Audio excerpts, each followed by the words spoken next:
मैं डॉक्टर चंद्रेश पारिक और आज हम थर्ड ईयर के विद्यार्थियों के लिए बात करने वाले हैं magnetic properties of transition metal complexes part 1 अर्थात संक्रमण तत्वों के संकुलों के चुंबकीय गुण।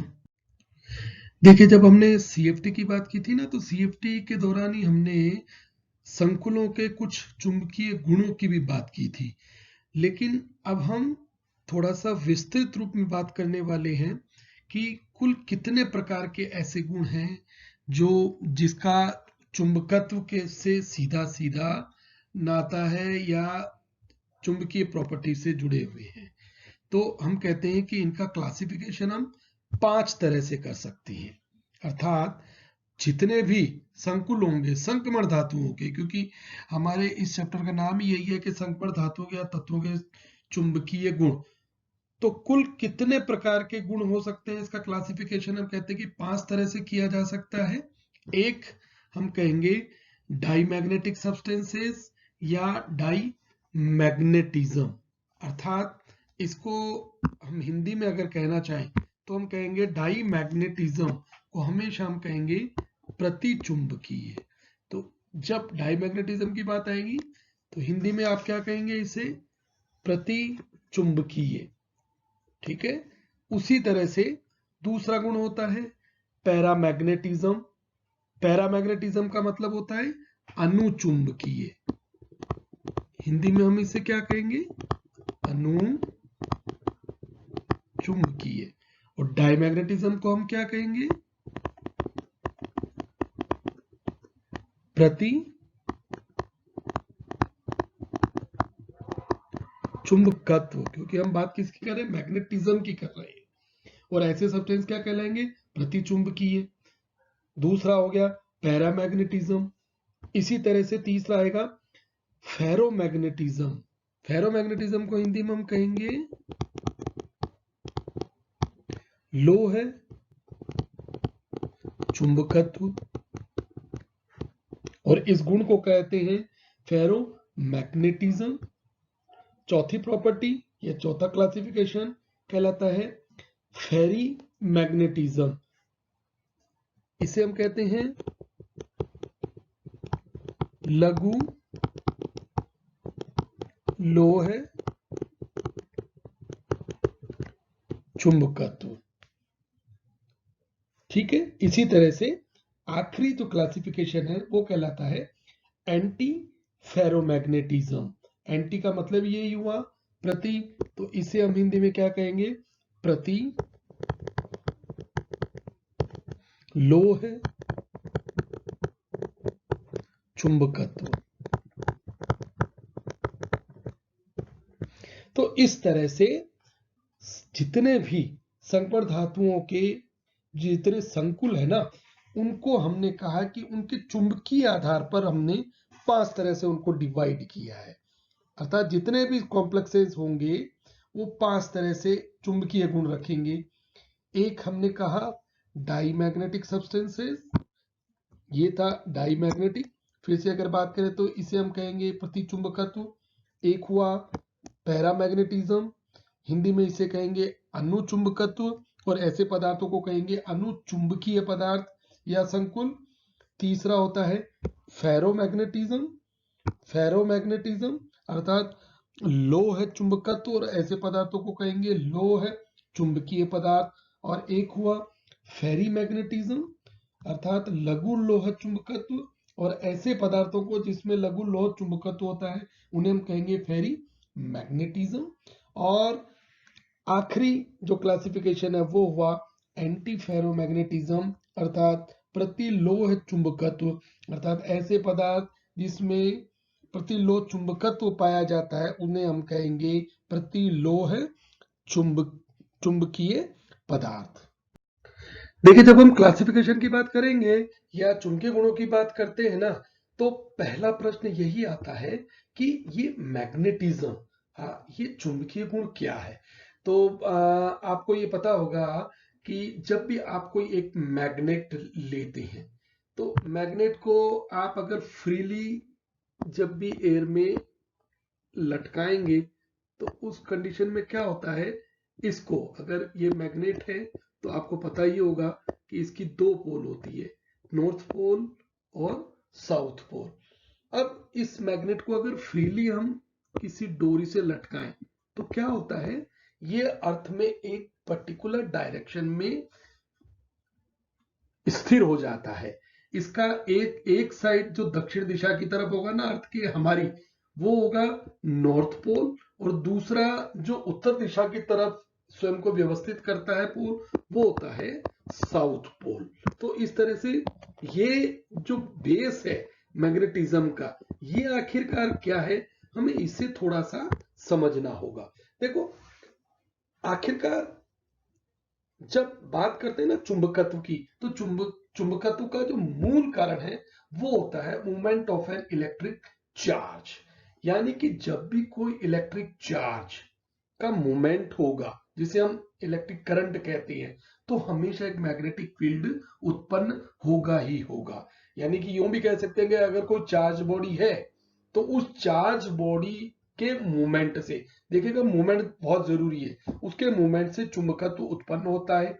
तो अब दूसरा प्रश्न होता है कि सब चार्ज बॉडी कहां से लाए, तो हमें पता होना चाहिए कि हर पदार्थ, चाहे वो कैसा भी पदार्थ हो, उसका जो मूल, जिसे कहना चाहिए मूल इकाई, वो क्या होती है, तत्व होती है, एलिमेंट होते हैं। और एलिमेंट की मूल इकाई क्या होती है, हम कहते हैं कि एटम होता है। और एटम का जो सबसे छोटा यानी कि उस एलिमेंट का जो पार्टिकल होगा वो कौन होगा, वो होता है एक इलेक्ट्रॉन।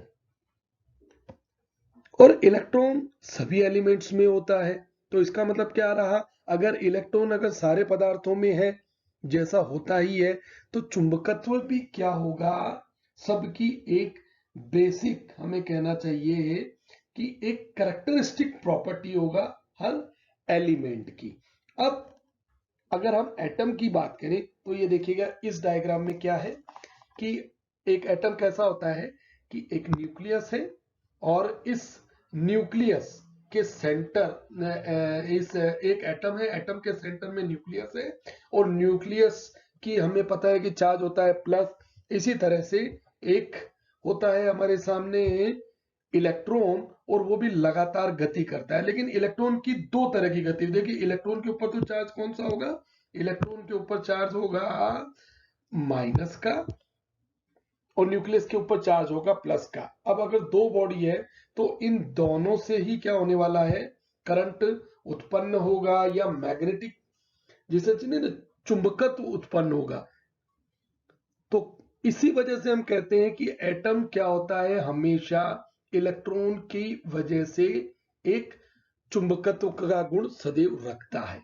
अब इलेक्ट्रॉन की भी दो तरह की गतियां होती हैं, एक वो खुद अपने अक्ष के ऊपर रोटेट करता है, स्पिन गति करता है। जब वो नाभिक के चारों तरफ गति करेगा ना, उसे अपन कहते हैं ऑर्बिटल मोशन।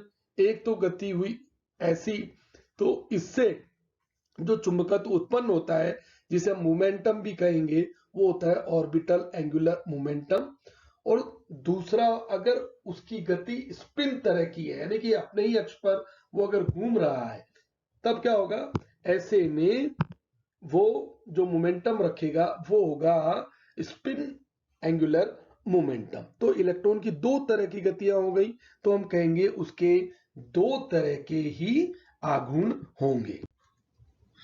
तो ये अगर हम कहते हैं ऑर्बिटल की वजह से है, तो इसे हम कहेंगे म्यू एल, म्यू हम कहेंगे मोमेंटम को, और ये अगर स्पिन है तो इसे हम कहेंगे म्यू एस।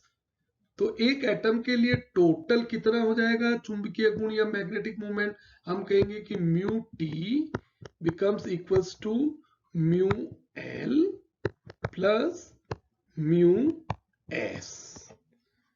ठीक है, तो ये सिद्ध हुआ कि हर एटम का जो कुल चुंबकीय आघूर्ण होगा वो उस इलेक्ट्रॉन की दोनों गतियों का सम होगा, टोटल होगा। तो ये कारण रहा इलेक्ट्रॉन की दोनों तरह की गति की वजह से हम कहेंगे कि कोई भी पदार्थ चुंबकीय गुणों को रखता है। लेकिन इस हर पदार्थ के चुंबकत्व को हम ज्ञात कैसे करें, पता कैसे करें, और इसी अध्याय में, इस चैप्टर में हम इसकी बात करने वाले हैं। तो देखिएगा क्लासिकल थ्योरी ऑफ मैग्नेटिज्म क्या कहती है। ये कहती है, जिसके लिए लेंज लॉ काम में लिया जाता है। लेंज लॉ ये कहता है कि जब किसी भी पदार्थ को निकालना हो तो हम कहते हैं कि substance is placed with a magnetic field as, यानी कि किसी भी पदार्थ को क्या कीजिएगा, आप एक बाहरी चुंबकीय क्षेत्र में रख दें, और रखने के बाद में हम कहेंगे within the substance B, ठीक है। तो differ by H by induce field 4 pi I, तो हम कहेंगे कि उसका जो टोटल चुंबकीय आघूर्ण होगा वो होगा B is equal to H plus 4 pi I. अर्थात जिस भी पदार्थ का मैग्नेटिज्म निकालना हो तो लेंज लॉ क्या कहता है, लेंज लॉ कहता है कि उसे किसी बाहरी फील्ड H में रखिए। बाहरी फील्ड H में रखने के बाद उससे निकलने वाले बल रेखाओं की संख्या, मैग्नेटिक जो फ्लक्स होगा ना B, वो कहलाता है B, उसकी इक्वेशन जिसे हम गाउस इक्वेशन भी कहते हैं, इस रूल को कहते हैं लेंज लॉ, और इस इक्वेशन को हम कहेंगे Gauss equation B is equal to H plus 4 pi I, जहां पर H तो हुआ एक्सटर्नल मैग्नेटिक फील्ड, जिस फील्ड में आप उस सब्सटेंस को रख रहे हैं, और B हुआ उसमें रखने के बाद उस पदार्थ से कितना मैग्नेटिक फ्लक्स निकला। आई को अपन कहते हैं मैग्नेटाइजेशन। तो ये जो इक्वेशन बनी है ये कहलाती है गाउस इक्वेशन। तो इस गाउस इक्वेशन को हम इस तरह से अरेंज कर सकते हैं। इस गाउस इक्वेशन को क्या करते हैं, हम दोनों तरफ H से डिवाइड कर लेते हैं। तो देखिएगा B by H is equal to 1 plus 4 pi I by H। B by H एक टर्म हुई, और इस तरह से इसे हम डिटेल में बात करते हैं। B by H becomes equals to 1 plus 4 pi I by H। तो यहां पर ये जो हमने डिवाइड किया और एक डिवाइड हुआ ये, तो ये दो टर्म नहीं आ जाती है। वहां पर B by H कहलाता है मैग्नेटिक परमिबिलिटी, चुंबकीय पारगम्यता।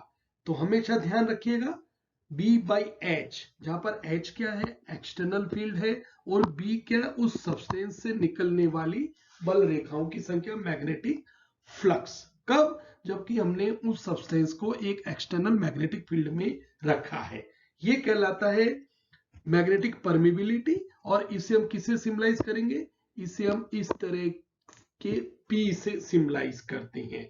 और उसी तरह से एक टर्म आती है I बाई H, उसे हम कहते हैं मैग्नेटिक सक्सेप्टिबिलिटी। और यही वो प्रॉपर्टी है जिसके द्वारा हम क्या करेंगे, सभी पांचों तरह के पदार्थ को एक दूसरे से किस तरह से डिफरेंशिएट करना है, इसकी जानकारी को प्राप्त करेंगे।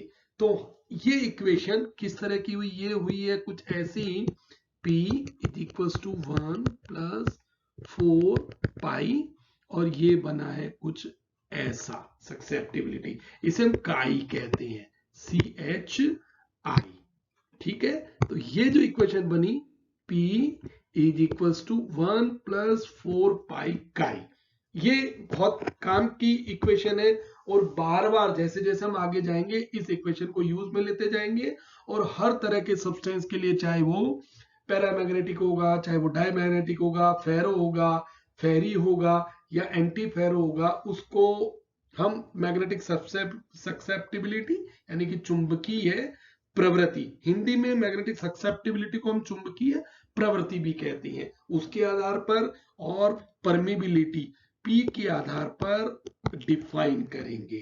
तो इस तरह से हमने इस अध्याय में या इस चैप्टर में क्या किया है, हमने पदार्थों के क्लासिफिकेशन की बात की है, और क्लासिफिकेशन करने के बाद में उस मूल इक्वेशन के बारे में जानकारी प्राप्त की है, जो उन अलग अलग जो क्लासिफिकेशन जो तत्वों के हुए, जो पदार्थों के कॉम्प्लेक्सेस के होने वाले हैं, उनके बारे में जो जानकारी देने वाली इक्वेशन है ना, उसके बारे में जानकारी प्राप्त की है। हम हमारे अगले अध्याय में बात करेंगे कि किस तरह से क्लासिफाई होना है, और इस इक्वेशन को लगाकर हम उन्हें क्या क्या या किस किस रूप में जानेंगे।